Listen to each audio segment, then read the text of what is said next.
toute la semaine, c'est Sébastien, le chef de l'Arcus à Ars-sur-Moselle, qui a cuisiné pour nous. On s'occupe de la toute dernière recette de cette semaine, le dessert. Alors, qu'est-ce que tu nous suggères, sachant que je vois qu'il y a ananas, fruits de la passion. C'est ça, donc là on va partir sur un chou craquelin aux fruits exotiques. Donc pâte à choux classique avec une crème pâtissière aromatisée au rhum et à la vanille et on viendra déposer une brunoise de petits fruits de saison. De fruits de saison, voilà, tout à fait. Ça marche. On commence par quoi? Donc on va commencer par la pâte à choux. Oui. Donc là, le sel, le sucre, l'eau et le beurre réunis. D'accord, donc tu vas faire fondre. Voilà, tout à fait. L'ensemble. Donc là, tu es parti sur une recette avec de l'eau. Il y en a qui mettent du lait. Voilà, tout à fait.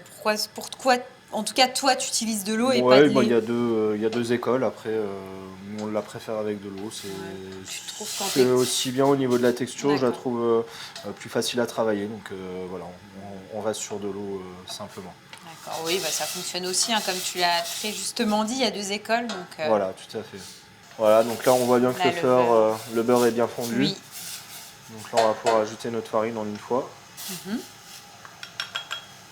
là, ça ajoute. Donc là, c'est la meilleure partie. Un peu on va délicat. Dessécher un petit peu notre pâte à choux. J'ai réduit un petit peu le feu pour éviter que ça accroche trop. Ouais, en fait, on doit être vraiment sur ensuite une pâte qui est quand même assez lisse, un peu élastique, voilà, et qui n'accroche pas au fond en fait. Exactement, donc là c'est là où on va voir si notre pâte est bonne. Là pour l'instant on voit bien que ça accroche encore pas mal au fond. Ouais, elle doit vraiment là voilà, le but c'est vraiment de la dessécher, enlever le maximum d'humidité dans la pâte pour après y incorporer la matière grasse, donc les œufs. Là, on commence à être pas mal. Là on commence à être pas mal, voilà. De toute façon on le voit visuellement. Ouais, elle se décolle tout de suite, même au niveau de la cuillère. On voit tout de suite quand elle est bien prête. Il y en a beaucoup qui imaginent que c'est compliqué, mais finalement pas vraiment.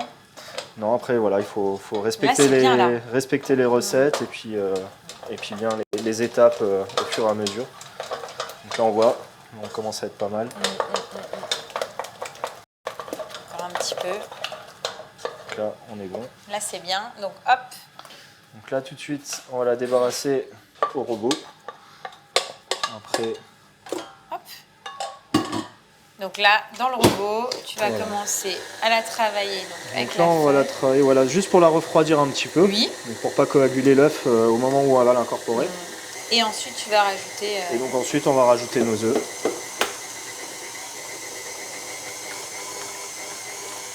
Donc les œufs bien vraiment pour lui laisser le temps de s'incorporer. Oui. Et donc ça va être un chou au craquelin. Ouais, tout à fait. Donc craquelin qu'on va rajouter juste par-dessus. Pour apporter un peu de gourmandise. Voilà, ça va apporter un peu de sucre sur le dessus de notre chou. Ce sera un petit peu plus gourmand et au niveau de la présentation, ça va être esthétique. Ça sera beaucoup plus esthétique, tout à fait. Donc là, les œufs au fur et à mesure, vraiment pas trop en mettre. Ouais, tu vas vraiment progressivement. Et hop, dès que c'est bien incorporé, là tu rajoutes le dernier œuf. C'est ça. Puis finalement, l'opération la plus délicate, c'est vraiment sur le fourneau, quand on est au moment où on doit assécher la pâte. Mais après, avec un robot, là c'est relativement... c'est relativement simple, voilà. Alors si on n'a pas de robot, le mieux c'est quand même le débarrasser dans une cuve froide. Voilà, c'est ça. Et d'ajouter un œuf, de bien mélanger un autre œuf. Exactement, voilà. Donc là, vraiment, le même principe. Après, c'est un petit peu plus de sport pour incorporer les œufs, c'est un petit peu plus compliqué, c'est pour ça que nous on l'a fait au robot, c'est pour plus de facilité. Donc là, il est quasiment, on a notre pâte qui est quasiment terminée. Ça va être quasi bon, donc là on va les former, mettre le craquelin sur le dessus. Tout à fait. C'est ça. On enfournera nos petits choux. On fera notre crème pâtissière. Tout à fait. Et puis après, on n'a plus qu'à faire le montage. Et la dégustation. Et la dégustation.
C'est très bon parce qu'effectivement, le mariage ananas, fruit de la passion, avec effectivement la petite touche de rhum dans la crème pâtissière, ça fonctionne. Et puis ton chou avec le craquelin au-dessus, il y a du croquant. Oui. Donc non, c'est très bon. On est sur un dessert qui fonctionne et qui est simple à réaliser à la maison et qui fait son petit effet. Donc ça, c'est vrai que c'est top. Et ben merci beaucoup Sébastien. Merci à vous. On a passé un très très bon moment en ta compagnie, comme à chaque fois d'ailleurs. On s'est régalé et on reviendra l'année prochaine. Super.